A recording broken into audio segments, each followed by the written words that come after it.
La historia de Jacob llega hasta acá, hasta este capítulo. Vemos lo más importante prácticamente de la vida de Jacob. Vamos a cerrar este ciclo con el tercer patriarca, que es Jacob. Le voy a invitar a que abra conmigo su Biblia en Génesis 35.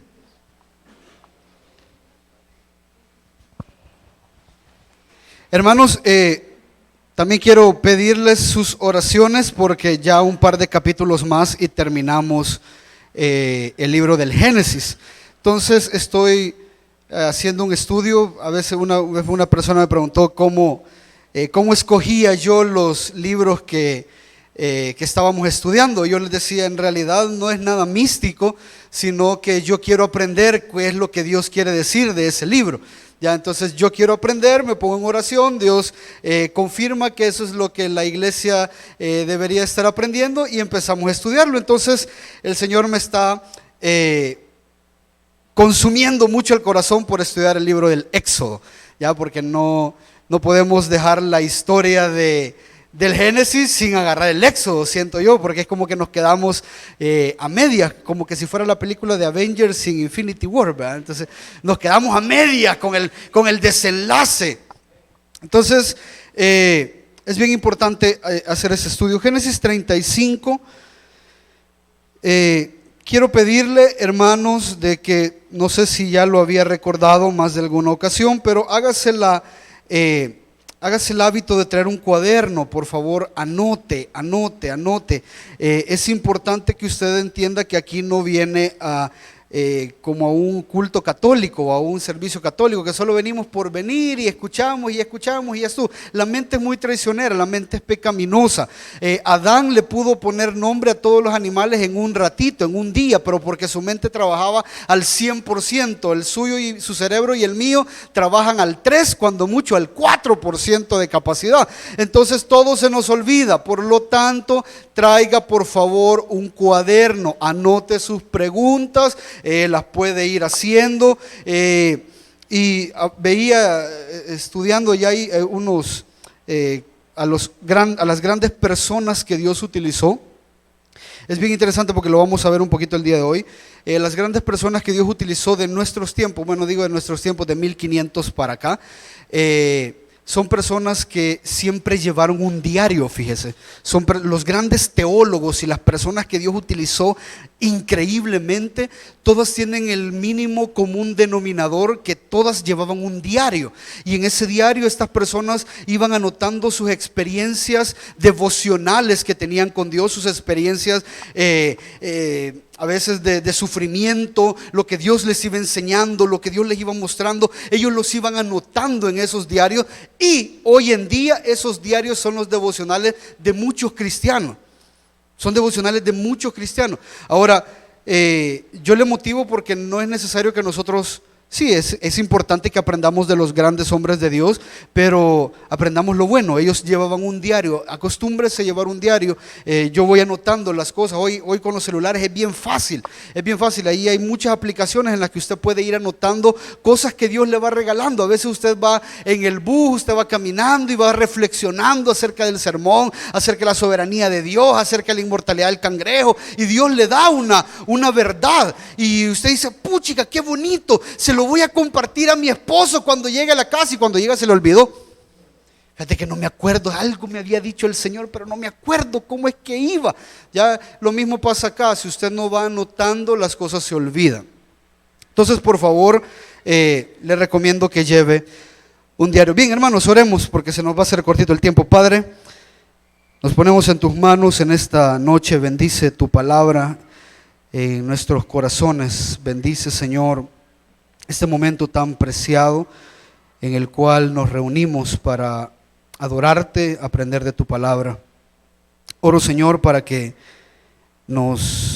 hoy en el desenlace de la vida de Jacob, podamos nosotros tomar un resumen y aprender acerca de esta persona que tú transformaste, acerca de tu gracia. Bendice nuestras mentes, nuestros corazones. Danos hambre, Señor, para aprender cada día más de ti. Señor, tú sabes que venimos con necesidades, con tribulaciones, que si bien es cierto son temporales, agobian nuestras almas, agobian nuestra paz. Oro, Señor, para que nos ayudes a depender de ti, a sostenernos lo más fuerte que podamos, y que tú puedas cumplir tu propósito en cada uno de nosotros. Pero también oramos, Señor, para que esos sufrimientos que estamos teniendo mengüen. Ayúdanos a resolver nuestros problemas, ayúdanos a poder darte la gloria, no solamente en nuestras tribulaciones, en nuestros fracasos, sino también en las victorias que tú traes a nuestras vidas. Gracias, Señor, por esta palabra, en el nombre poderoso de Jesús. Amén y amén. Estamos viendo la vida de Jacob y, como les decía, hoy es importante porque terminamos prácticamente la parte, ya no se vuelve a hablar de Jacob, Jacob deja de ser el protagonista de la historia, como lo hemos venido viendo desde hace un par de capítulos atrás, y estamos aprendiendo este personaje, y a mí realmente cada vez que voy estudiando la Biblia me doy cuenta que me encanta cada día más, porque la Biblia es tan sincera, hermano, la Biblia es tan honesta, la Biblia no le interesa quedar bien con el lector, a la Biblia no le interesa quedar bien con ninguno de estos personajes. A la Biblia lo que le interesa, a los autores de la Biblia lo que le interesaba era glorificar a Dios y que Dios quedase como el personaje principal de todas estas situaciones que pasaban. Y me encanta porque cuando usted lee panorámicamente la Biblia y le agrega la teología que usted entiende, puede hacer la diferencia, viendo cuánto el hombre fracasa y cuánto Dios sigue siendo misericordioso y manteniendo sus promesas para con los hombres. Qué maravilloso, hermano. A mí a medida yo la voy estudiando y la voy leyendo, me voy dando cuenta que qué buen Dios el que tenemos. Eso es algo que usted, a medida va leyendo, la Biblia tiene que tener un buen enfoque, el enfoque de que el hombre es un fracaso andante.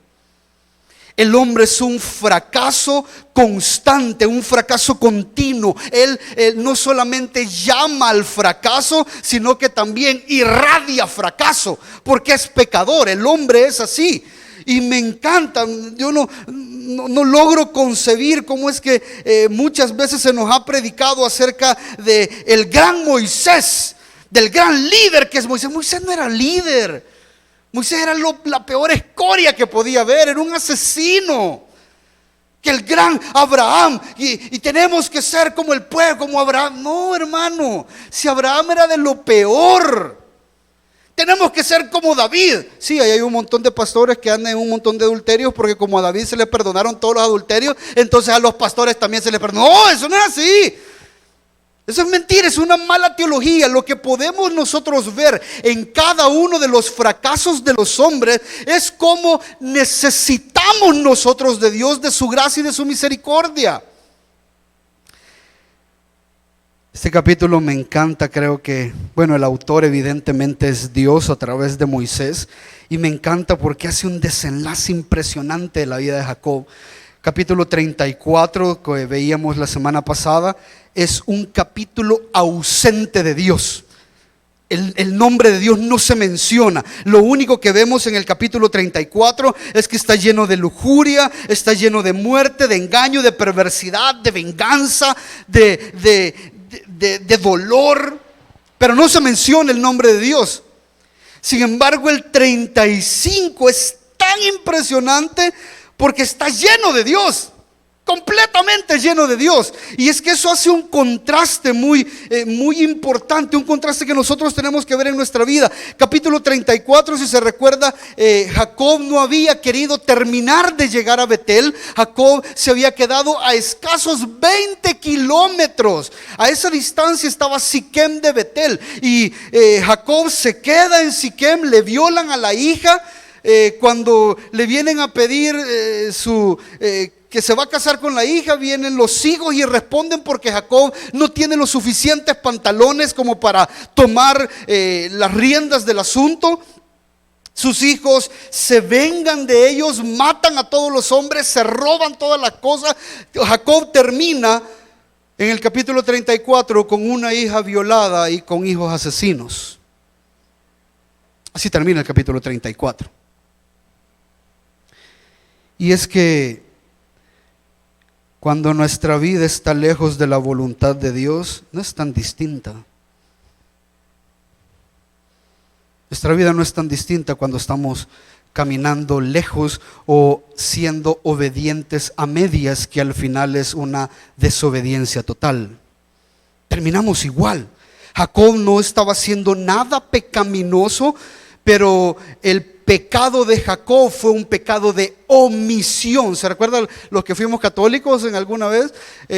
Yo confieso ante Dios Padre que he pecado mucho de pensamiento, palabra, obra y omisión. Jacob estaba teniendo un pecado de omisión, y esos pecados son los más graves. Creo que todos los que estamos aquí tenemos un pecado de omisión, y son pecados graves porque los pecados de omisión muchas veces no permiten que el plan de Dios se termine de ejecutar en nuestras vidas, porque no estamos haciendo nada. Usted me dirá, pastor, pero Dios siempre cumple su plan. Es que ahí es donde viene la situación. Jacob estaba bien tranquilo allá en Siquem, y como Dios tenía que cumplir con su trato, Dios tenía que cumplir con la promesa que él había hecho, permite que la hija de Jacob sea violada, permite que sus hijos se vuelvan en asesinos, permite que venga terror a Jacob y diga: hoy todas las naciones van a venir en contra de mí. ¿Me está siguiendo hasta ahorita? Y el capítulo 35 nos golpea tanto, porque es esa vida la que tenemos que anhelar, una vida en constante adoración con Dios. Fíjese lo que dice el versículo 1, 35:1. Entonces Dios dijo a Jacob, después de había pasado algún tiempo, y ya voy a explicar por qué había pasado tiempo. Jacob seguía renuente, le violaron a la hija, pasaron todas estas cosas, y Jacob seguía renuente porque no terminaba de llegar a Betel. Fue tanta la necedad de Jacob y el pecado de omisión de Jacob que Dios se le tuvo que aparecer. El hecho de que Dios te hable audiblemente, el hecho que Dios te mande a decir las cosas a través de un profeta, el hecho que Dios tenga que utilizar visiones para decirte cosas que para mí no están, hoy en día no están activas esas cosas, pero que usted diga que Dios le habló a través de algo diferente que no sea su palabra, eso quiere decir, amado hermano, que usted no está teniendo una relación directa con Dios. Yo no necesito que venga un profeta a decirme las cosas, ahora que tenemos el Espíritu Santo de Dios. Antes, porque el Espíritu Santo de Dios estaba sobre ciertas personas, pero ahora el creyente puede acercarse al trono de la misericordia, al trono de la gracia, y encontrar misericordia, dice la palabra. Entonces usted no necesita que el pastor le interprete sus sueños. Usted ya tiene el Espíritu Santo, pregúntele a Dios. Usted tiene el Espíritu Santo. Hablaba ahora con una persona y me decía: ¿cómo sea lo que yo he sido llamado? Bueno, 3 cosas, fácil. Primero, dice la palabra en 1 Timoteo 3:1, que el que anhela obispado. ¿De dónde viene ese anhelo? De Dios, hermano. Si Dios no le pone el anhelo, ¿usted qué va a andar queriendo ser pastor, servir aquí en la iglesia, venir? Si Dios no pone el querer, usted nunca lo va a hacer. Dios tiene que poner el querer, el anhelo lo pone el Señor. ¿Está siguiendo eso ahorita? Segundo, ¿qué dice la congregación al respecto? ¿Qué dice la congregación? Hermano, usted, puchica, es bueno usted para esto, es bueno usted para lo otro, es bueno usted para aquí. Mire, yo la vez pasada que usted predicó, puchica, yo le entendí todo. Entonces usted va entendiendo que sus dones están siendo confirmados por la congregación. Y sigue orando: Señor, ¿será que traigo para esto? Señor, ¿será que tú me querés utilizar en esto? Y tercero, los líderes espirituales que usted tiene. Cuando los líderes lo pongan a hacer algo, ya es porque de seguro han visto que usted trae para eso. Pero primero usted tiene que anhelarlo. Tiene que haber un anhelo de parte suyo. Si no hay un anhelo de parte suyo, a uno hasta miedo le da ponerlo a hacer algo. ¿Me está siguiendo lo que estamos hablando? Tiene que haber un anhelo. Entonces, ¿por qué hablamos de esto? Porque Jacob había tenido un anhelo de venir y servir al Señor. Pero mire qué interesante. Entonces Dios dijo a Jacob: levántate y sube a Betel, porque él no había entendido en su mente que todas estas cosas le estaban pasando porque estaba fuera de la voluntad de Dios. Entonces Dios se le aparece y le dice: haz allí un altar a Dios que se te apareció cuando huías de tu hermano Esaú. Hermano, por lo menos creo yo que 35 años habían pasado de esto. 35 años. Y es que Jacob, como a muchos de los que estamos acá, se nos olvidaron nuestros compromisos y objetivos espirituales. Se recuerda, ya no lo busque, solo se lo voy a leer, pero en Génesis 28:20, Jacob hizo un voto. Jacob hizo un voto y dijo: si Dios está conmigo y me guarda en este camino en que voy, y me da alimento para comer y ropa para vestir, y vuelvo sano y salvo a casa de mi padre, entonces el Señor será mi Dios, y esta piedra que he puesto por señal será casa de Dios, será Betel, será el lugar donde Dios va a habitar, y yo voy a habitar con él, y de todo lo que me des te daré el diezmo. Ese fue el voto hace 35 años, y 35 años después Dios le estaba cobrando el voto.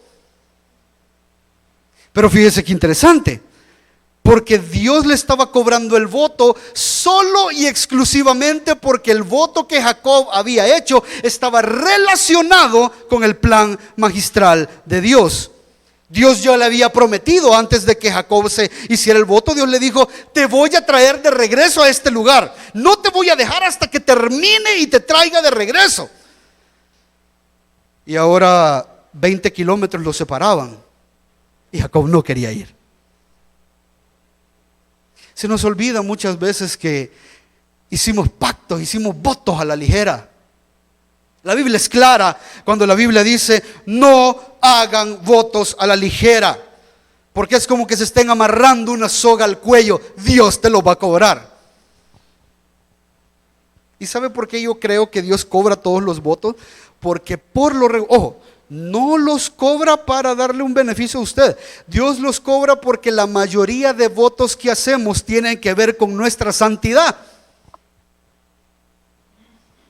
¿Qué le promete usted a Dios cuando le promete? No le dice: Señor, te prometo que voy a leer 3 horas el diario seguido. Te prometo que voy a estar 1 hora más en el Facebook. ¿Va que no? Nadie promete eso. ¿Qué promete cuando usted está bien agüitado? Señor, vamos, te prometo que hoy sí voy a leer la Biblia. Te prometo que hoy sí me voy a congregar. Te prometo, Señor, que hoy sí voy a servir. Te prometo que hoy sí me pongo a estudiar la Biblia. Te prometo que hoy sí voy a dejar la mujer. Te prometo que... Empezamos a hacer votos. Y Dios se los cobra, o Dios se los recuerda única y exclusivamente cuando esos votos tienen que ver con la santidad de su plan redentor. Y ojo, no es para que Dios le dé. Dios ha sido súper bueno con todos nosotros. Nunca nos ha faltado ni de comer ni ropa para vestir, y ahorita nos tiene salvos y nos tiene salvos y nos tiene en la casa de nuestro Padre, y todavía hay votos que hay que cumplir. ¿Me está siguiendo? El grave problema de Jacob, y es un grave problema en usted y en mí, que cuando todo está saliendo bien nos acomodamos. Empezamos a acomodarnos. Y el acomodarse hace muchas veces que usted termine en tragedias. No hay, póngame atención con esto, no va a existir un tan solo segundo en esta vida de pecado en el que usted deba de sentirse cómodo con su nivel espiritual. Nunca. Siempre hay un peldaño más que subir, siempre hay un peldaño más que escalar, siempre. No importa cuántos años lleves de ser cristiano, no importa cuántos sermones hayas predicado, no importa cuántos sermones hayas escuchado.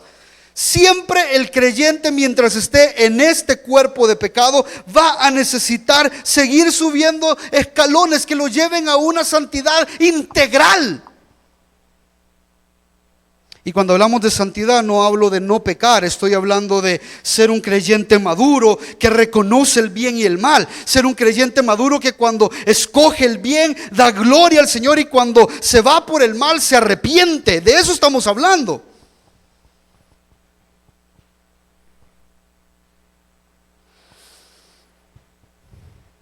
Y aún así, a pesar de todo lo que a Jacob le había pasado, él sigue sin cumplir su voto. ¿Le suena conocido? ¿De quién cree que estamos hablando? Del pecador común y corriente, así como usted y como yo y como Jacob. Si usted no se recuerda, créame que Dios le va a recordar. Y hay algo que me encanta, que a pesar de la terquedad, de la necedad, de la desobediencia de Jacob, la gracia de Dios no lo abandonó, fíjese. La gracia de Dios no lo abandonó. Y es que sí, una vez que usted entra en el proceso que Dios le ha traído para rendirlo a sus pies, hermano, pueden pasar 40 años y la gracia de Dios en sus errores nunca lo va a haber abandonado. Pero eso sí, la gracia, así como te puede sostener, la gracia te puede destruir. Es la bendita gracia de Dios. La gracia de Dios funciona como un rocío que riega el alma y hace que usted crezca, que usted madure y que dé frutos. Pero al mismo tiempo la gracia de Dios muchas veces va a funcionar como esa podadora que va a empezar a podar todas aquellas situaciones en su vida que no están acorde a la voluntad de Dios, que no te están funcionando. Y muchas veces la comodidad y la complacencia son ramas que el Señor va a empezar a quitar en nuestras vidas. No hay espacio para la complacencia en las personas que han nacido de nuevo. No hay espacio. Y cuando hablo de complacencia es que usted se sienta a gusto como está. No hay espacio. No hay espacio. Dios está llamando continuamente a cada creyente a reavivar su fe. Me decía ahora una persona: ¿y cómo hago para avivar esto que estoy haciendo? Obligate. Si es que el Señor no dice: espérense que yo les voy a crucificar al viejo hombre. Crucifíquenlo ustedes. Ustedes tienen que morir ustedes mismos. Ustedes tienen que cargar su cruz. No se las tengo que cargar yo se las puedo cargar, pero ese no es el punto. El punto es de que usted, pero es que mire, yo cuando estoy leyendo la Biblia me da sueño. Pues levántese y sígale leyendo. Yo cuando estoy escuchando un sermón ahí en la casa me duermo. Pues levántese y sígalo leyendo. Mire, yo con 3 minutos que empiezo a orar me entra un sueño. Pues duérmase y sígale orando. Es que al pecador que no le gusta hacer las cosas espirituales hay que crucificarlo. No hay espacio para la comodidad. La comodidad es un lugar muy peligroso en el creyente, hermano. ¿Me está siguiendo hasta ahorita? Y entonces Dios se le presenta a Jacob para que en su gracia él continúe con el plan de redención. Y Jacob agarra sus cositas y empieza a continuar con el encargo que Dios le había hecho. Dios se le presenta y le vuelve a recordar que Él es el Dios que ha estado con él. No solamente que se le apareció, que ha estado con él durante 35 años. Y esto a mí me llena de mucha esperanza. Porque si en los 7 años que estuvo con Labán y cuando se lo bajaron y otros 7 años y después otros 6 años y después en estas cosas, en estas tragedias, Dios estuvo con él. Hermano, 35 años en los que Jacob no era un buen hombre, pudo contar con la gracia de Dios que lo estaba sosteniendo. Eso me llena de esperanza, hermano. Yo veo la vida de Jacob y yo digo: juela, no soy tan malo. ¿Me está siguiendo? Eso quiere decir que hay esperanza en las promesas de Dios. Cuando Dios hace una promesa, hay esperanza que Él la va a cumplir.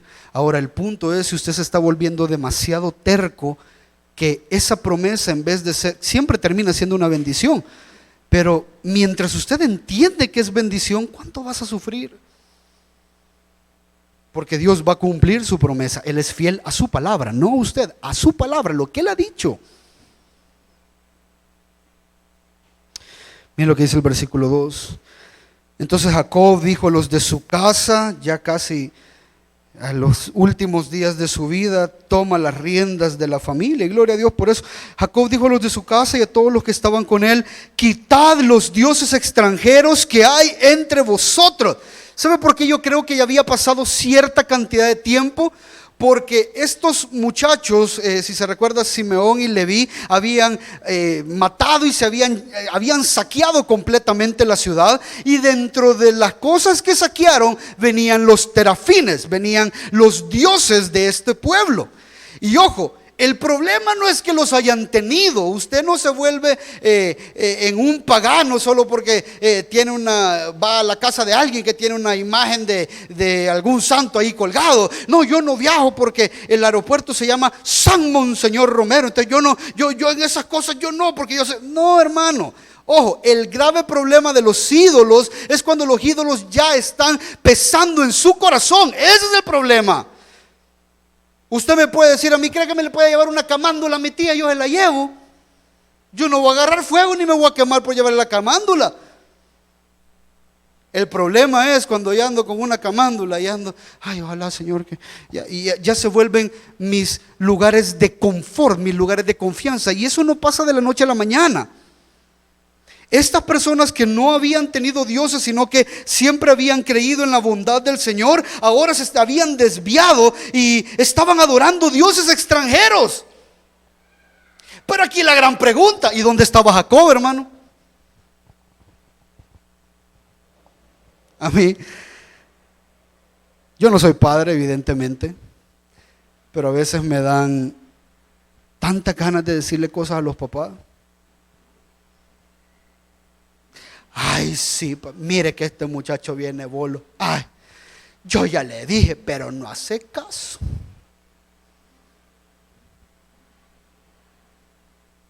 Déjelo sin comer, échalo a la calle, bien que para chupar si tiene. A mí mi mamá sí me dijo, ¿ya? Si tenés cheros que te dan guaro, pues allá quédate a dormir con ellos. Calle quiere, calle coma. Y mi mamá me echó de la casa. Y le puso llave a la puerta. Y no me dejaba entrar. Benditas madres y benditos padres que se ponen los pantalones para criar a sus hijos. No, cuesta. Yo no digo que no, cuesta. Tal vez por eso Dios no me ha mandado uno todavía, porque capaz lo mando antes. Cuesta. Estoy seguro que cuesta, pero ojo, esa es la labor que Dios nos ha dado. Y este tipo, ¿qué estaba haciendo? Primero, cuando le violaron la hija, se quedó callado. Cuando sus hijos asesinaron a la gente, en vez de regañarlo, en vez de ponerlos en disciplina, en vez de pegarle un par de cinchazos, se preocupó por él. Y evidentemente, hoy que sus hijos estaban adorando dioses extranjeros, a él le valía un sorbete. Justo leyendo un poquito acerca de esto, me metí a investigar cuál es la relación. Fíjese, evidentemente la relación en la crianza de los padres con los hijos tiene mucho que ver en los mareros. Tienen el mismo patrón: padre ausente y madre evangélica. Sí, no es cierto. Es cierto. ¿Y sabe por qué se da esto? Porque las mamás piensan que dedicándole su tiempo al Señor, Dios se va a encargar de sus asuntos. ¡Mala teología! Si es que Dios te ha dado discernimiento para que hagas las cosas tú. No, mientras yo le barro y le trapeo el templo al Señor, Él se va a encargar de mis cositas. Es una mala teología. En ningún lugar dice eso. De hecho, Éxodo 14, que es de donde saca la gente ese texto, es cuando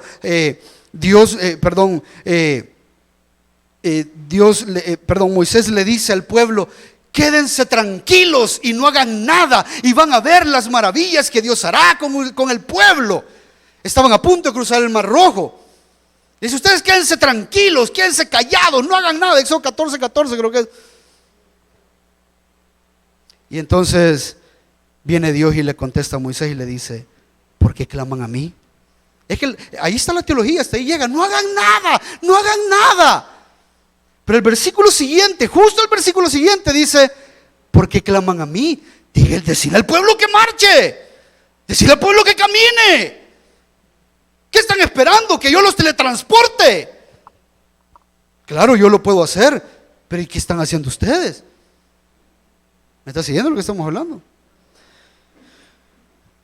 Y quitad los dioses extranjeros que hay entre vosotros, purificaos y mudaos los vestidos y levantémonos y subamos a Betel. Este es un proceso de purificación, el cual es una costumbre, de hecho es una costumbre bíblica. No es de que cuando usted se mude de sus vestidos y haga todas estas cosas usted ya queda limpio, sino que es un símbolo, así como el bautismo.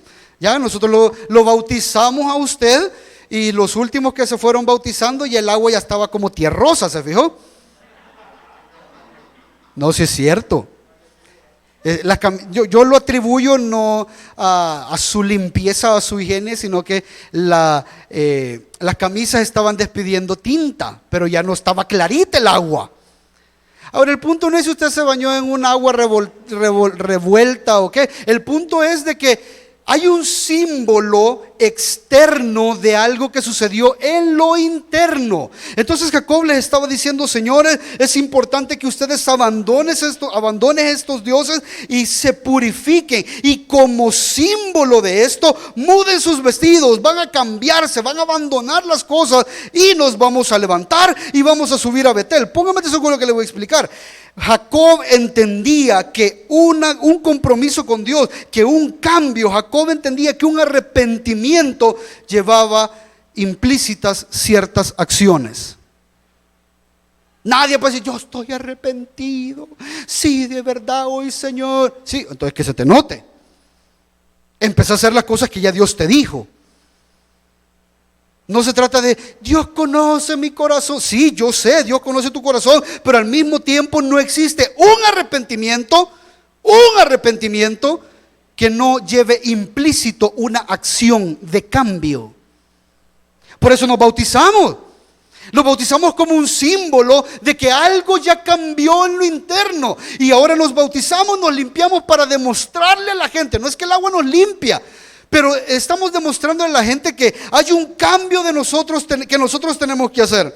Efesios 4:22 habla de este simbolismo universal. Dice, en cuanto a vuestra anterior manera de vivir, os despojéis del viejo hombre que se corrompe según los deseos engañosos, y que seáis renovados en el espíritu de vuestra mente, y os vistáis del nuevo hombre. ¿Cómo me he visto del nuevo hombre? Ese es un simbolismo. Y fíjese qué interesante, versículo 4, entregaron pues a Jacob todos los dioses extranjeros que tenían en su poder y los pendientes. Hay muchas personas que no usan aritos porque creen que de aquí dice, los pendientes había que dejarlos, entonces ya no usan aritos. No, hermano, usted tiene que entender el contexto, que en este contexto los pendientes significaban amuletos. La gente se ponía estas cosas para decir que estaban siendo protegidos por sus dioses. Entonces Jacob le está diciendo, hay cosas que tienen que abandonar, hay cosas que tienen que dejar. Y esta gente se quitó sus pendientes, se quitó la forma que los caracterizaba para poder avanzar. Ahora, dos cositas quiero rescatar de acá. Primero, varones que están acá, si ustedes son la cabeza, como lo dice la Escritura, la adoración debe de empezar por ustedes.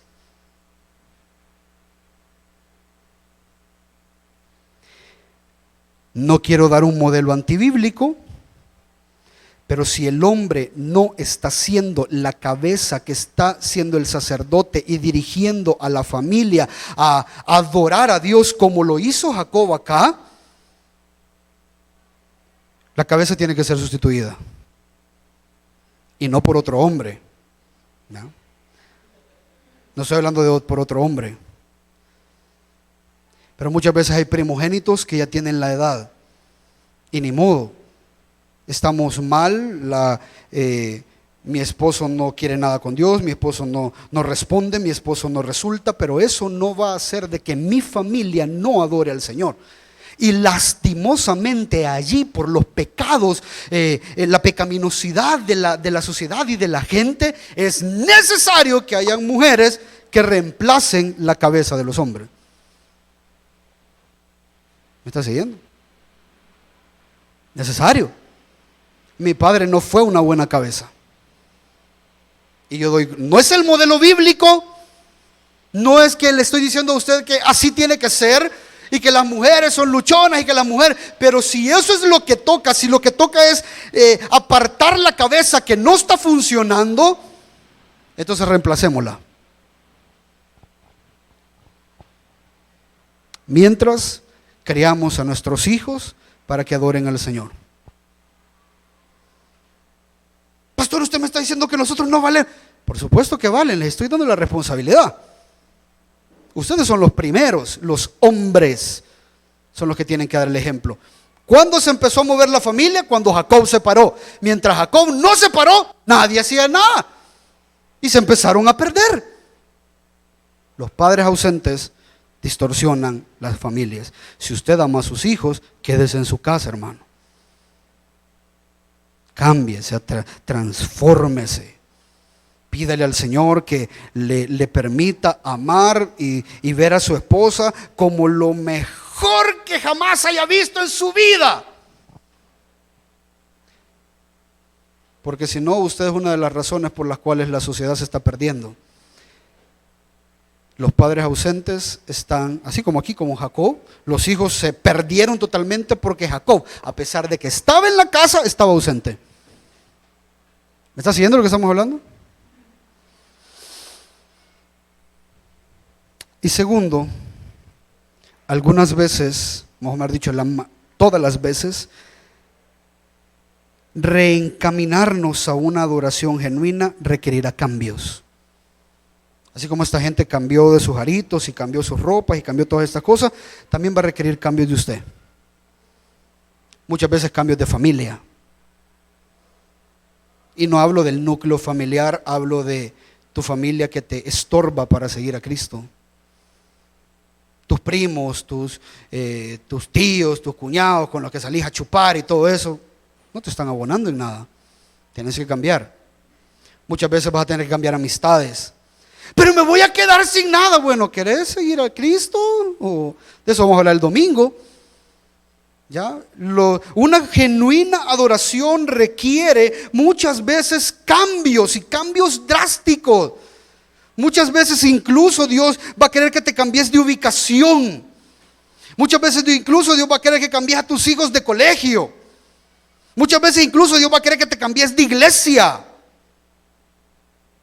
Porque las cosas no están funcionando. ¿Me está siguiendo lo que estamos hablando? Versículo 5. Al proseguir el viaje, hubo gran terror en las ciudades alrededor de ellos y no persiguieron a los hijos de Jacob. Esto es la forma en la que Dios empieza a cuidar la consagración de sus hijos.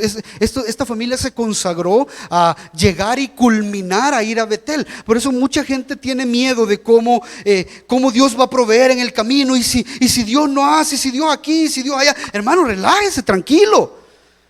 Si usted está consagrado para vivir al Señor, no estamos diciendo que no le van a pasar cosas difíciles, pero Dios siempre va a tener cuidado de sus hijos. ¿De dónde salió este terror que esta gente tenía? Muchos escritores dicen que escucharon de que habían matado a todos los hombres de Siquem, pero los que los habían matado solo eran 2. Y las naciones, como Jacob lo pensó, se pudieron haber juntado e ir en contra de este pueblo. Pero a todas las naciones les dio un terror. ¿De dónde venía ese terror? De la protección de Dios. Y Jacob llegó a Luz, es decir, Betel, que está en la tierra de Canaán, él y todo el pueblo que estaba con él. Cuando dice él y todo el pueblo que estaba con él, eran sus hijos, sus criados, y la gente de Siquem se la trajo también, porque ya eran de él. Ya, o sea, ya se habían unido a este clan.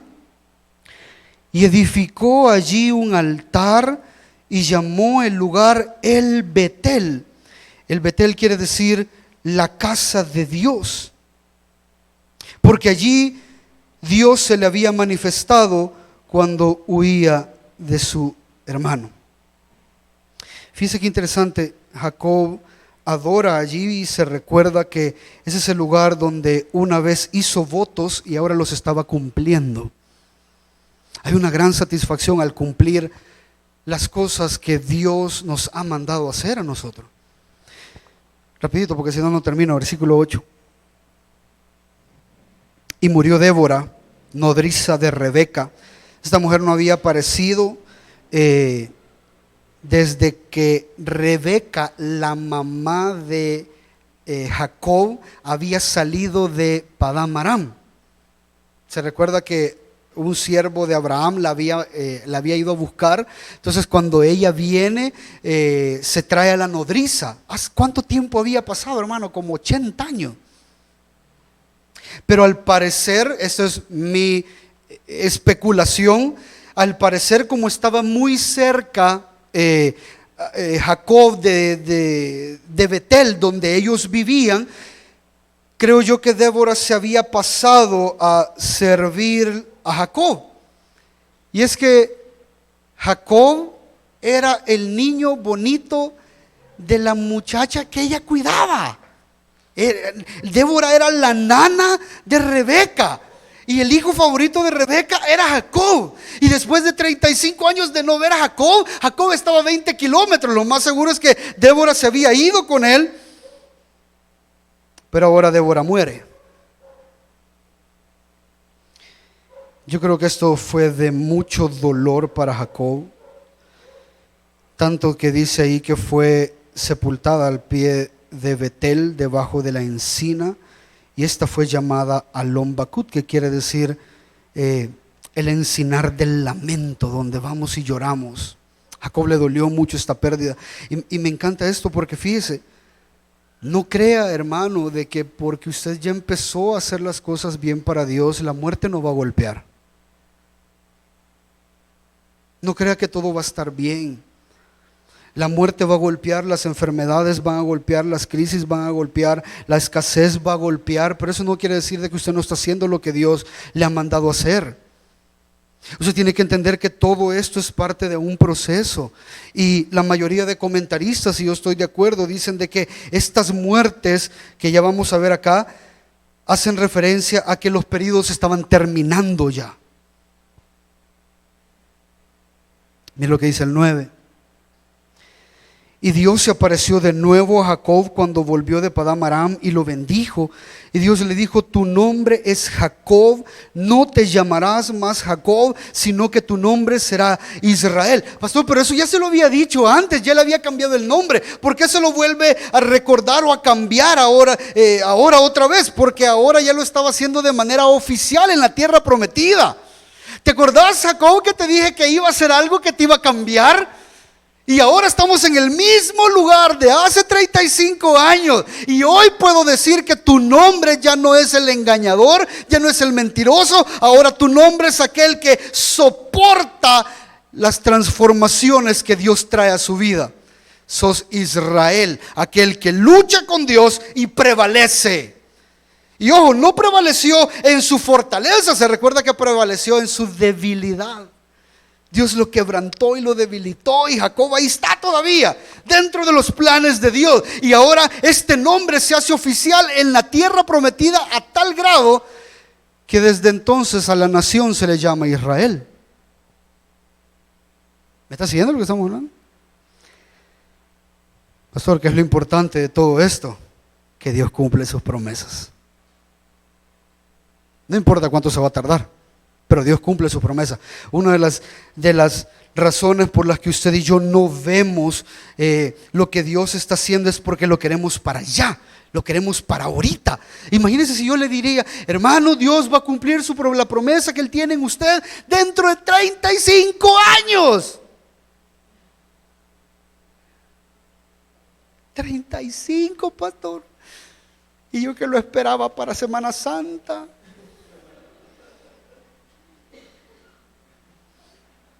Filipenses 1:6 dice que aquel que empezó la buena obra en ustedes la va a perfeccionar hasta, no quiere decir que allá la va a comenzar, no, la empezó ahorita y esa obra es perenne, permanente, mientras usted esté vivo, hasta que Cristo venga o Él se lo lleve. No importa si usted tiene 85 años. Yo espero que usted no sea de aquellos que llegan a los 85 años y dice: yo ya estoy viejo, nadie me cambió, yo ya soy así. Ay, hermano, no sabe, 85 años y puede estar en un quirófano y no te estás muriendo. Yo he conocido personas que han rehusado tanto la palabra de Dios que hasta que no les llevamos el evangelio y ellos lo reconocen, no se mueren. No, yo así soy, nadie me va a cambiar. ¿Cuántos años cree que tenía Jacob aquí? Como 120 años. Así es de que todavía hay esperanza. ¿Me está siguiendo lo que estamos hablando? Versículo 11 también le dijo Dios: yo soy el Dios Todopoderoso. Le recuerda que Él es el Shaddai, y esto hace referencia a su poder, a su soberanía. Describe al Dios que hace que todas las cosas que Él ha prometido sucedan tal cual. Y le dice: sé fecundo y multiplícate, una nación y multitud de naciones vendrán de ti y reyes saldrán de tus lomos.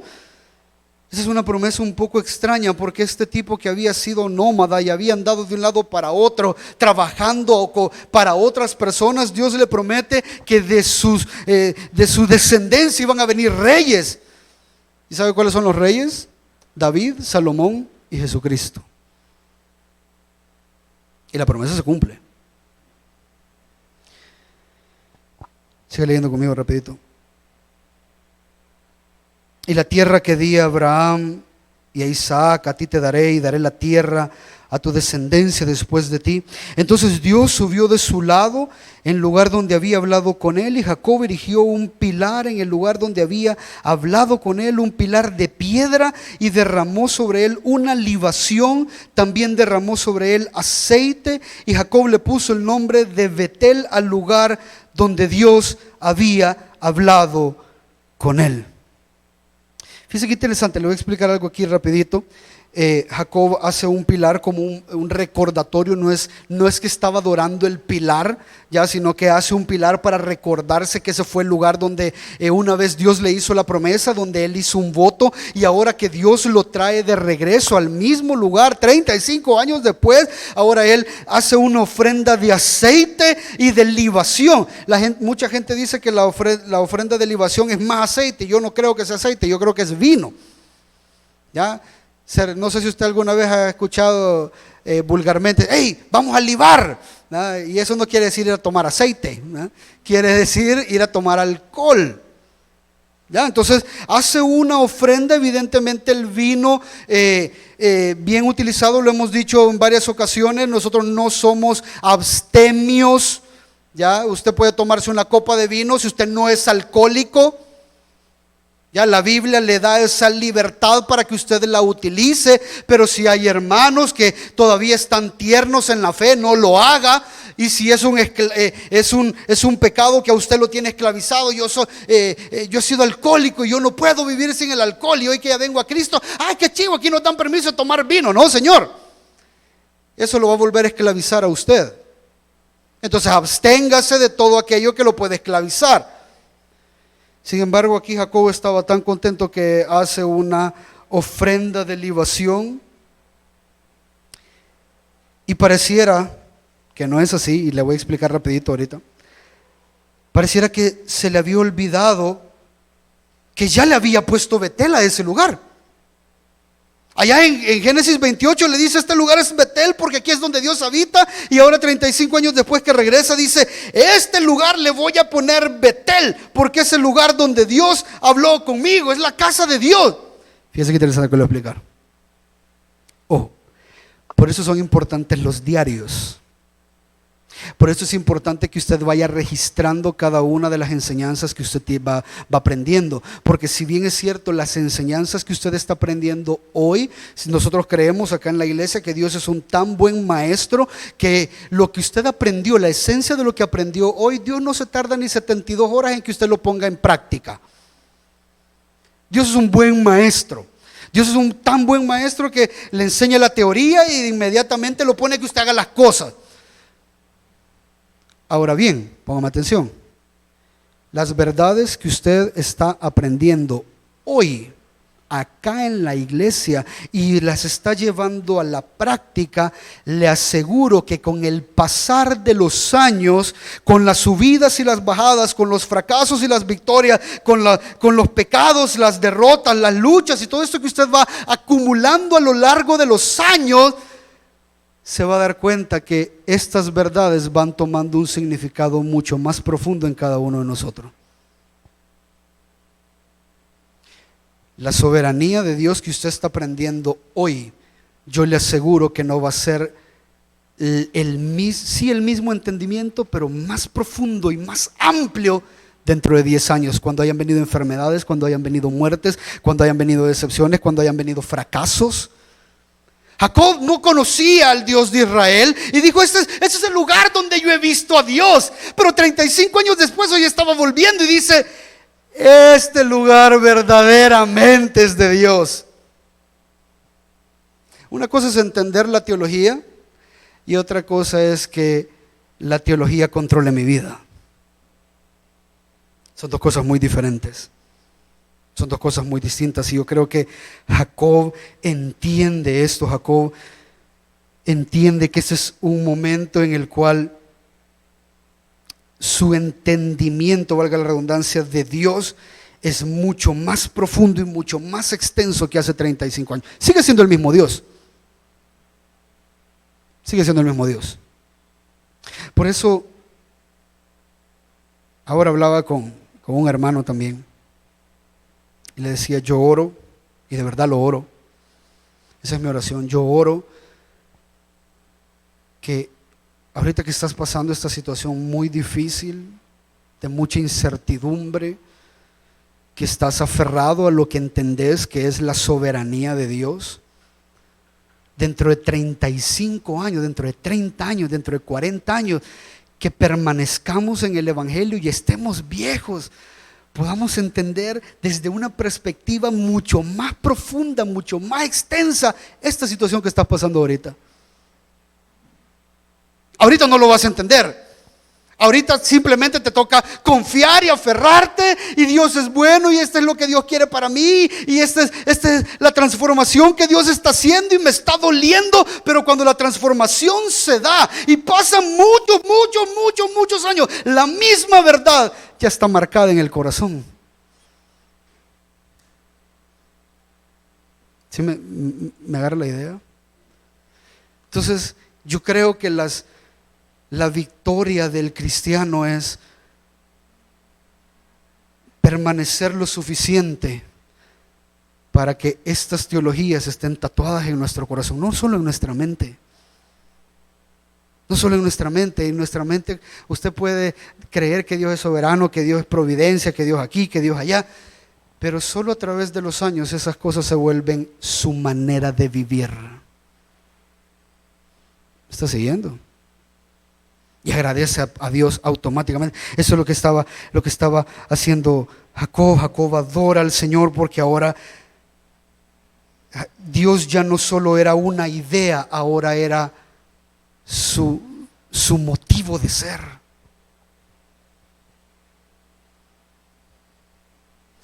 Y eso, hermanos, no pasa de la noche a la mañana.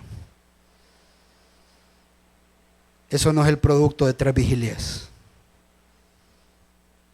Ese no es el producto de doblar rodillas 3 veces al mes.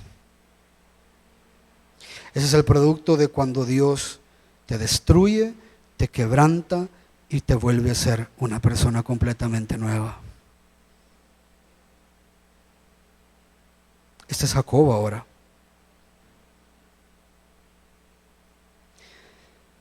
Versículo 16. Fíjese qué interesante. A mí me cae mal esa, no sé si llamarle alabanza o canción, la que dice, alaba, simplemente alaba, si está llorando alaba, si está clamando alaba, y en la prueba alaba, y no sé qué alaba, alaba a Dios y el milagro sucederá. Fíjese, Jacob acababa de levantar el altar o el lugar de adoración y lo había consagrado. Él y su familia estaban consagrados a vivir para el Señor. Ya estaban en la tierra prometida, ya estaban en el lugar donde Dios iba a cumplir sus promesas. Y miren lo que dice el versículo 16: partieron de Betel, y cuando aún faltaba cierta distancia para llegar a Efrata, Raquel, la esposa, la que amó de toda la vida, comenzó a dar a luz y tuvo mucha dificultad en su parto. Y aconteció que cuando estaba en lo más duro del parto, la partera dijo: no temas, porque ahora tienes este otro hijo. Y aconteció que cuando su alma partía, pues murió, lo llamó Benoni.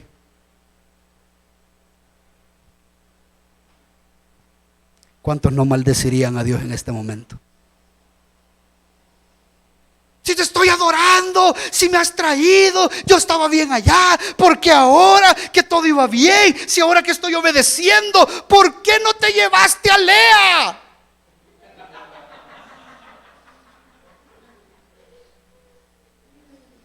Se la mete el pecador. Cuando tenemos esas respuestas, eso quiere decir que todavía hace falta mucho que Dios transforme nuestras vidas. Jacob aquí estaba entendiendo que a pesar del dolor y a pesar de la muerte, Dios seguía siendo bueno y Dios seguía siendo fiel y seguía siendo digno de toda la adoración que él podía darle. Raquel había sido el amor eterno de Jacob, trabajó 14 años por ella, sufrió su esterilidad e irónicamente esta mujer le había dicho, si se recuerda ya capítulos atrás: dame hijos o si no me muero. Y curiosamente hoy estaba dando un hijo que le estaba quitando la vida. ¿Qué? Póngase en los zapatos de Jacob.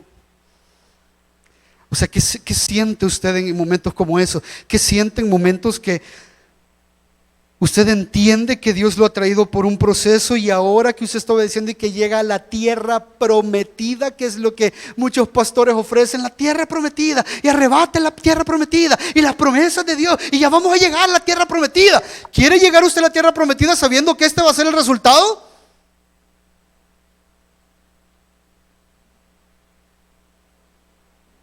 ¿Qué es la tierra prometida para usted? La tierra prometida no es recibir cosas. La tierra prometida es que Dios está cumpliendo sus promesas.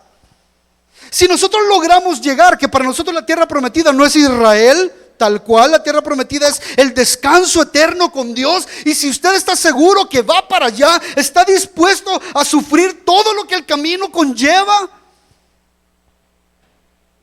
Ojo, y no le estoy diciendo que esto es la peor decisión que usted ha tomado en su vida.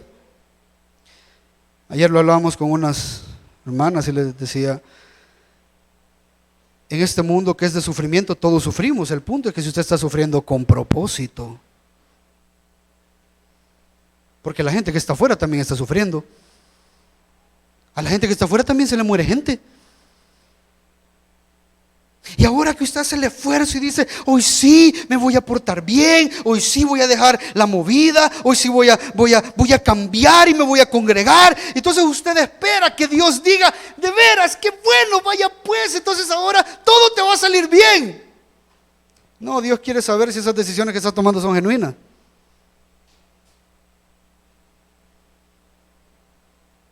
¿Me estás siguiendo lo que estamos hablando? Sin duda, yo me pongo en los pies de Jacob y a mí se me parte el corazón. De verdad, a mí me entra una gran angustia, una gran agonía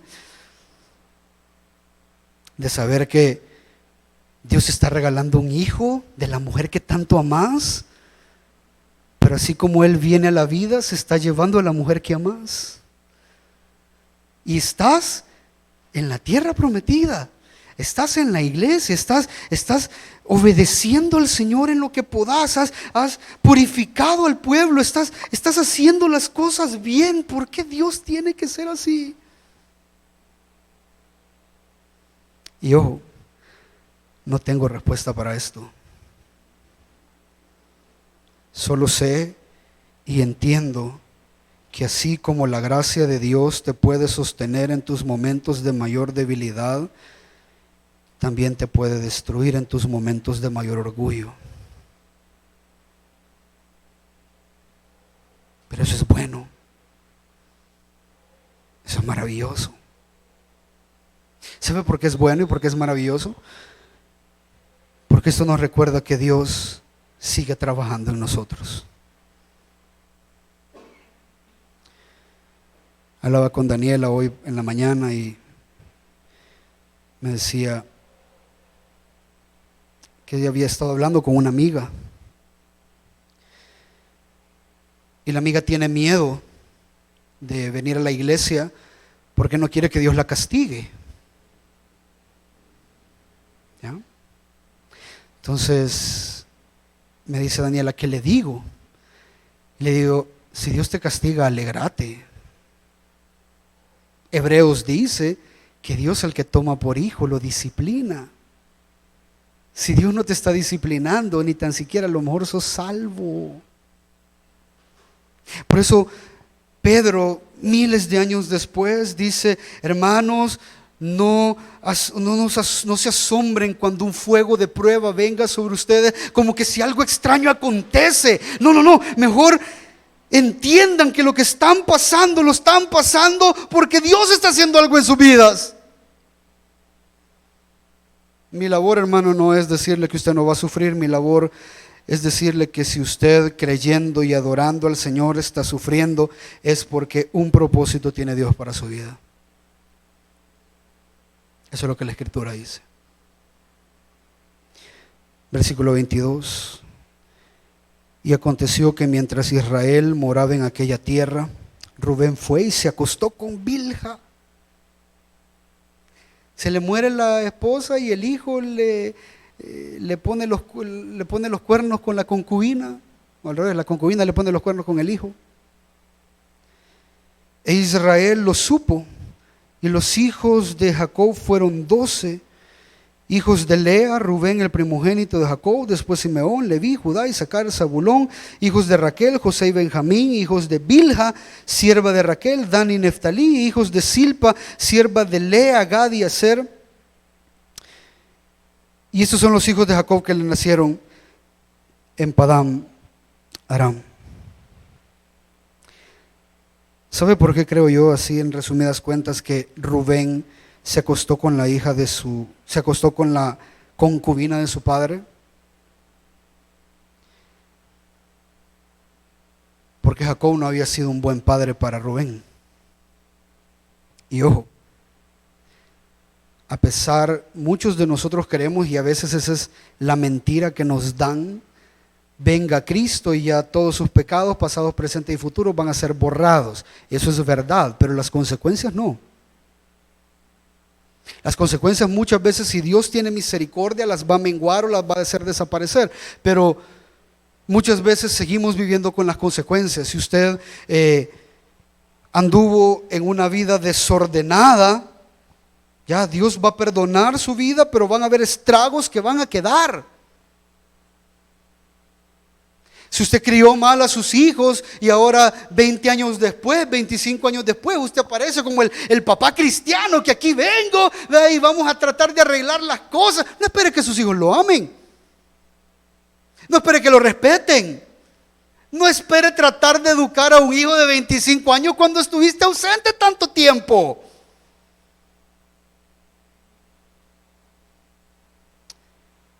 A pesar de que Jacob ya estaba en la tierra prometida y estaba haciendo las cosas bien, y Dios lo estaba triturando, matando, no matando, llevándose a su esposa Raquel, a la que él más amaba,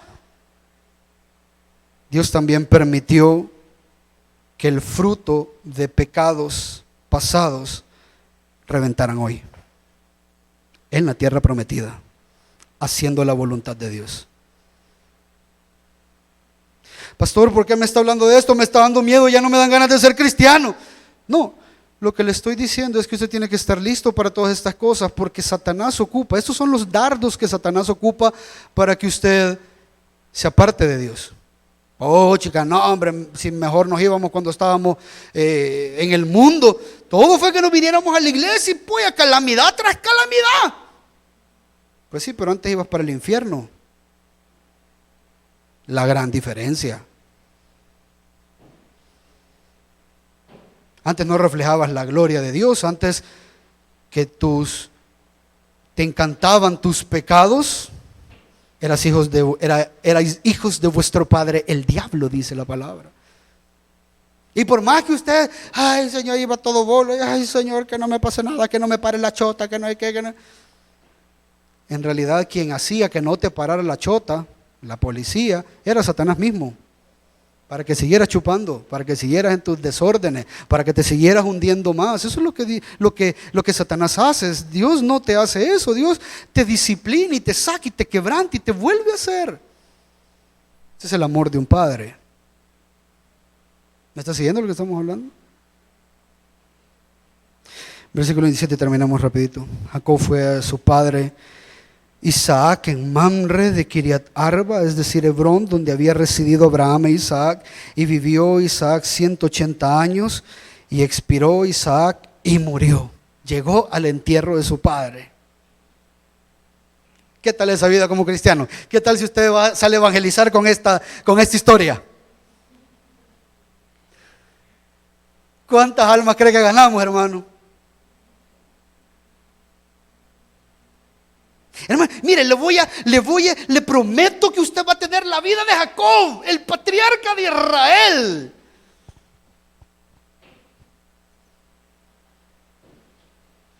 Ojo, pero si usted lo ve desde una perspectiva divina, claro, si usted lo ve desde su propia perspectiva, esto es súper grave, esto es terrible, y esto le da miedo a la gente. Hablando de todo esto, Daniela me decía, a mí me da miedo saber por dónde me va a agarrar el Señor. ¿Por qué te da miedo? Si estás en las manos del alfarero, a él nada se le escapa, él no va a perder nada. Claro que va a doler, que vamos a sufrir, por supuesto, pero al final todo esto es para su gloria, y lo que trae gloria a Dios me da beneficio a mí. ¿Me está siguiendo lo que estamos hablando?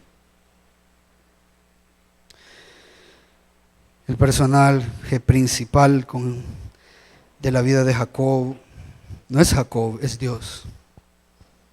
Es Dios quien lo saca, es Dios quien lo mantiene, es Dios quien lo sostiene, es Dios quien lo vuelve a sacar, es Dios quien lo quebranta, es Dios quien lo construye y es Dios quien lo hace patriarca. Jacob no heredó el patriarcado. Jacob, Dios lo hizo patriarca.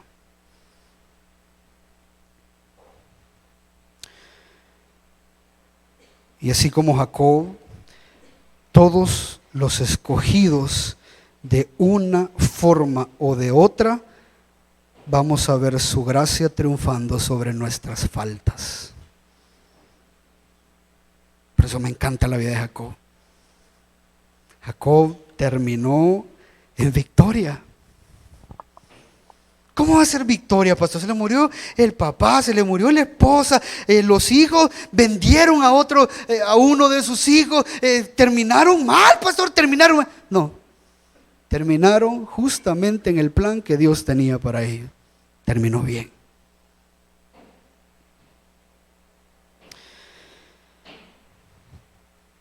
Debemos adorar a Dios por su gracia que fue manifestada en Cristo allá en la cruz del Calvario. Porque cuando nosotros estábamos muertos en nuestros delitos y pecados, estábamos peor que Jacob, Cristo vino, se encarnó, sufrió, murió, resucitó, para recordarnos que su gracia siempre va a triunfar en medio de nuestro pecado. Eso no quiere decir que usted puede pecar todo lo que quiera y que Dios le va a perdonar. Eso quiere decir que no importa cuánto pecado traigas y estés cometiendo, Dios te va a destrozar hasta santificarte. Así de linda es la gracia de Dios. Vamos a orar. Padre, gracias por este momento. Gracias por esta noche. Gracias por la vida de Jacob. Gracias, Señor, por la forma en la que tú trabajas en su vida y nos la dejas, Señor, para que nosotros podamos entender la forma en que vas a trabajar con nosotros. Señor, oro por aquellos que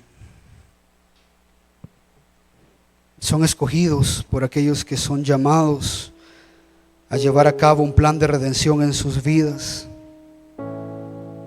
Y que tarde o temprano, Señor, van a entrar en el proceso de cambio. Oro, Señor, por ellos. Oro para que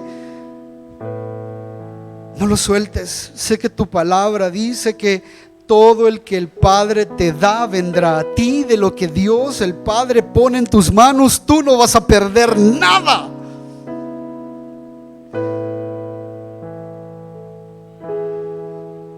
No importa qué tan terca fue la necedad de Jacob,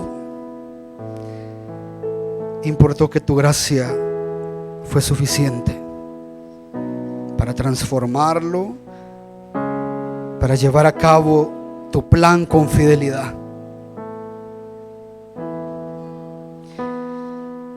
Y hermano, aquí no quiero que tema al Señor, no tema los procesos de Dios. Los procesos de Dios son los que más esperanza nos tienen que dar. A veces van a doler mucho. A veces vamos a tener que alejarnos de algunas cosas. A veces vamos a tener que cortar amistades, cambiar y purificarnos.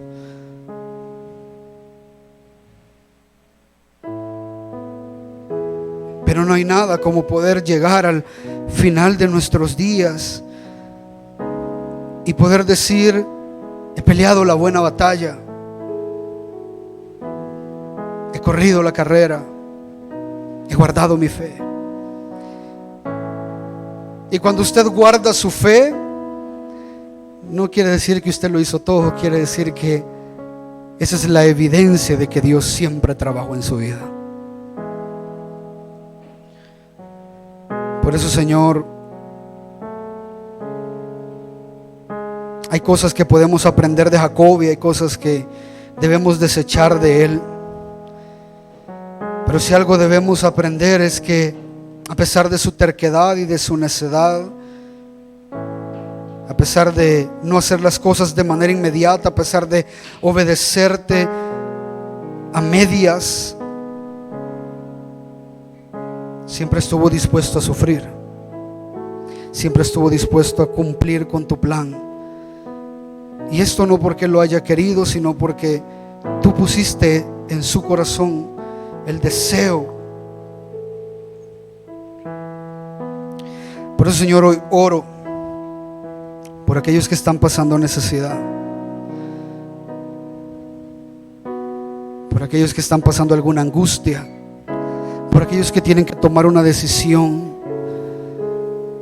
por aquellos que ya saben lo que tienen que hacer, pero están en un pecado de omisión, creyendo que obedecer dentro de 3 semanas, obedecer dentro de 2 años, obedecer dentro de 5 años, un mandato que tú diste hoy, sigue siendo agradable para ti.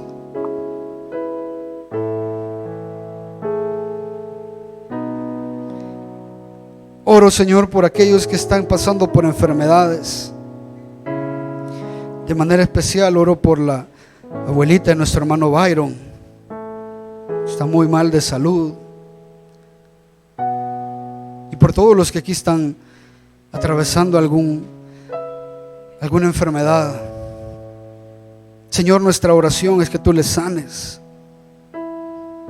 Pedimos fervientemente y creemos en un Dios de poder, creemos en un Dios de milagros, creemos que tú puedes hacer la obra en su vida. Pero no permita, Señor, que ellos sanen sin antes entender los propósitos de cambio que tú tienes para ellos. Aquellos que están pasando problemas en sus familias, con sus esposos, con sus esposas, con sus hijos, pídanle paciencia al Señor. Ore, apéguese a su palabra, deje que Dios le transforme a usted primero, de manera que usted termine dependiendo de Él y no de una relación temporal. Muchas veces Dios va a restaurar las relaciones y gloria a Dios por ello, muchas veces no. Pero usted ya va a haber crecido y se va a dar cuenta que Cristo era lo único que necesitaba. Aquellos que están perdiendo sus trabajos, sus casas, recuérdale, Señor, que están en el mejor lugar de todos. A pesar de la tormenta, a pesar de la dificultad, estar en ti, no solamente contigo, sino estar en ti, es el mejor lugar que una persona, un pecador, puede tener. Por eso permítenos adorarte en bendición, permítenos adorarte en escasez, permítenos adorarte cualquiera, Señor, que sea nuestra situación. Recibiré en ti el bien y el mal rechazaré.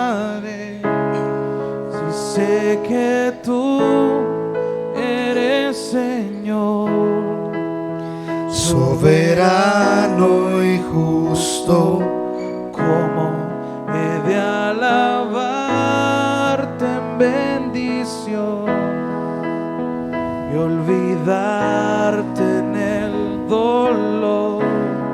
Si sé que tienes el control de toda tu creación. Decimos juntos: bendito sea el nombre. Bendito sea el nombre del Señor en todo tiempo. Se haga tu perfecta voluntad en mí. Trae gloria. Trae gloria a tu nombre A través de mi aflicción. Dame tu gracia para ver que vivir es Cristo. podemos decir: tu gracia es lo único que necesitamos. Tu gracia es suficiente. Tu gracia es suficiente. Tu gracia es suficiente.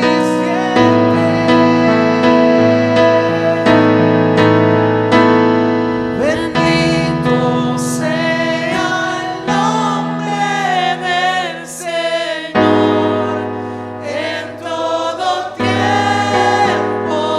Se haga tu perfecta voluntad en mí. Trae gloria. Trae gloria a tu nombre a través de mi aflicción. Dame tu gracia para ver que vivir es Cristo. 22, 21 dice: cede ahora y haz la paz con él, así te vendrá el bien. Recibe, te ruego, la instrucción de su boca y pon sus palabras en tu corazón. Si vuelves al Todopoderoso, serás restaurado. Si alejas de tu tienda la injusticia y pones tu oro en el polvo y el oro de Ofir entre las piedras de los arroyos, el Todopoderoso será para ti tu oro y tu plata escogida. Él será todo lo que necesitas. Bendice tu palabra, Señor. Danos entendimiento. En el nombre poderoso de Jesús. Amén y amén. Gracias, hermanos. Le voy a invitar a que nos pongamos en pie.